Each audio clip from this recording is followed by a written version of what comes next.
Hi. In this video, I'm going to discuss or talk about a specific kind of tarot reading request which I come across. Most of the times people come across, they ask for their work, their finances, they have specific questions in mind concerning their life or the lives of their children or spouse.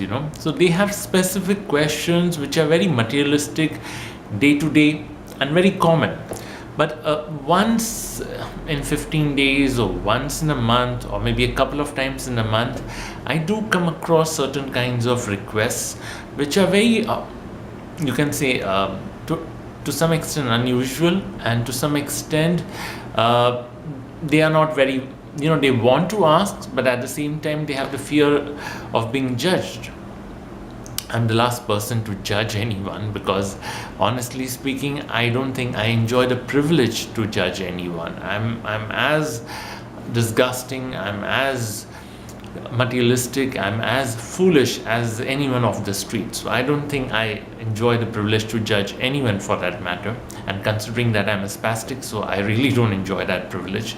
But this specific request which I get connected to those common questions which come once in a month or a couple of times in a month is regarding tarot readings for people who have passed on, people who have died. There are many people who have relatives like an aunt or parents, like father or mother, or cousins or siblings, relatives in a family, or friends outside who have been very integral to their life, who have been very important to their life.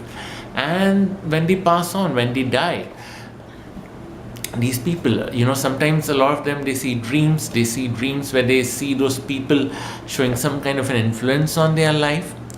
They see dreams where they see people talking to them. So this is a very peculiar request. It's a very unusual one, where they wish to know why so and so person who has passed on, why so and so person who has died, who's not alive anymore, is trying to establish a way of communication with them.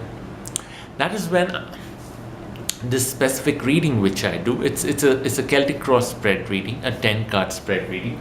Like normally, see, this is a deck of cards. I usually ask my clients if they are present in person, and they're getting the reading done in person. I usually ask them to shuffle the deck with their own hands, pull out the cards with their own hands, and that's how I lay out the spread and read the cards for them. If the person is over the phone, then I shuffle the cards, but I take their full name, I take their photograph or pictures.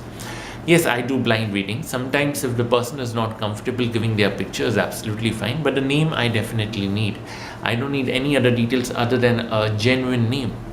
Now, in this particular issue where the person wants to know about someone who's not alive anymore, someone who has passed on, in that particular question, I asked them to give me the full name of that person who's expired or who's dead, and also to give me a photograph of that person. Yes, a photograph could be a JPEG, a digital copy that you send it to someone in a JPEG or JPEG format.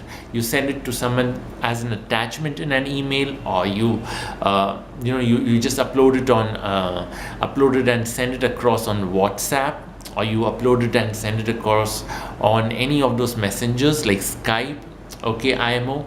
So for these kind of requests, I take the photograph of the person who's not alive anymore, their full name, and that is how I pull out the cards. The first main question I usually consider is pulling out the cards for that first person who's not alive anymore, a Celtic cross spread, to see where that soul is. Now let me be very honest, I'm just a reader in the end. I'm no one to change anyone's lives.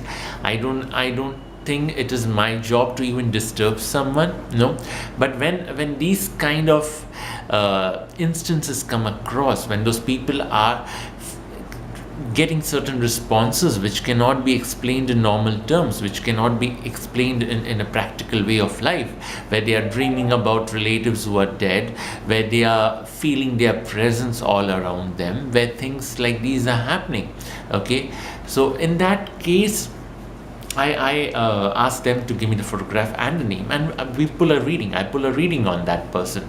So the first reading is usually done on that person who's not alive anymore. Okay, I do a Celtic cross spread, and the purpose is to see where the soul is. Is the soul really at peace? When I say peace, I mean at least the soul is not agitated, at least the soul is not frustrated, as at least the soul doesn't show any aggressiveness towards anyone.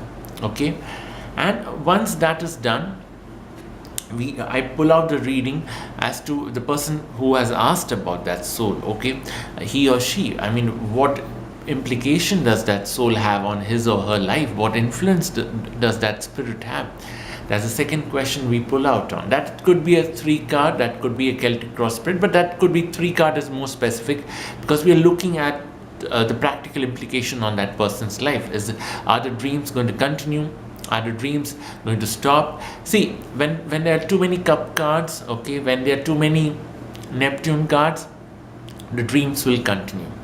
When there are more strong cards like Pluto cards, Judgment, Death, those are the cards where they show that there is something that the dead is trying to tell you. You know, there's a saying that the dead give us gifts. Yes, and that usually applies to that kind of a situation.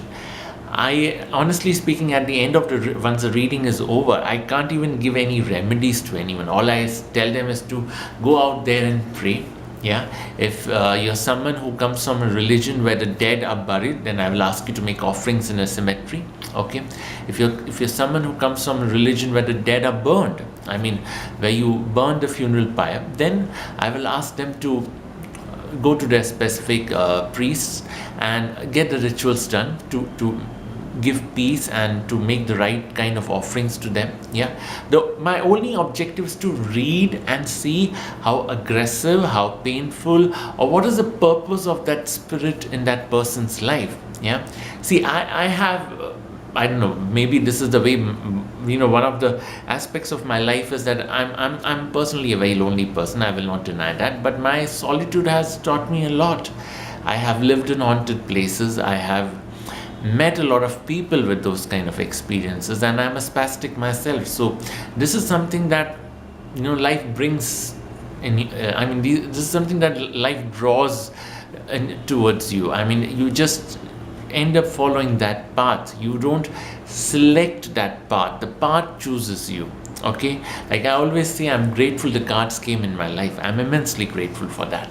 So, but this kind of a question is something I do get very often.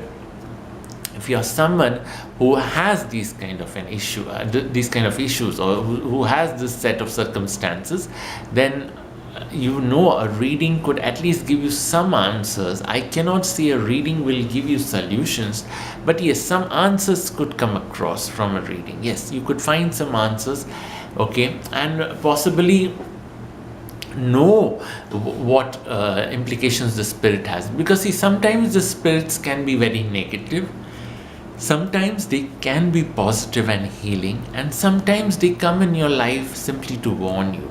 Yeah, but you need to understand, it's not something that we choose. It is the spirit that chooses it.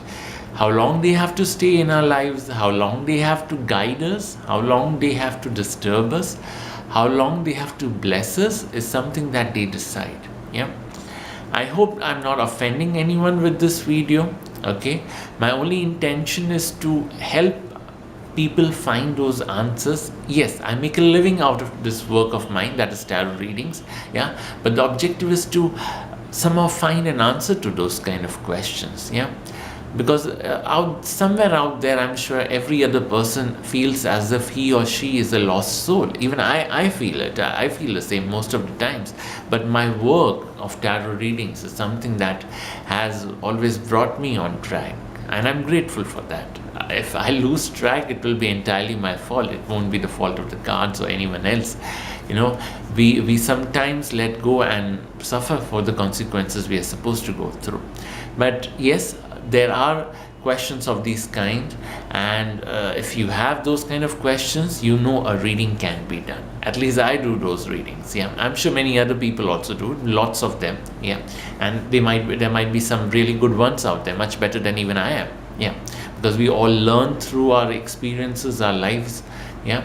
So if you have any comments, any doubts, anything to ask, you can write down the comments. Do subscribe to my channel, do follow me or my page on Facebook, and if you have any doubts, yeah, anything to ask, please do ask. The best way to contact me is to phone or Skype, okay, or even an email is better. But sometimes, because it's a festive season, if I'm traveling for my bookings, so I might not be able to answer your email. The reason I recorded this video today is because it's Amavasya, which is approaching the darkest night of the lunar month, yeah, which is approaching in a day or two, and this is the year ending. So I thought this thought was literally there in my mind for a long time. I thought, let me just record it today. Yeah. So any doubts, any queries, do ask, and I hope I haven't offended anyone. Yeah. Thank you, and God bless you. Tarot Reader. Bye.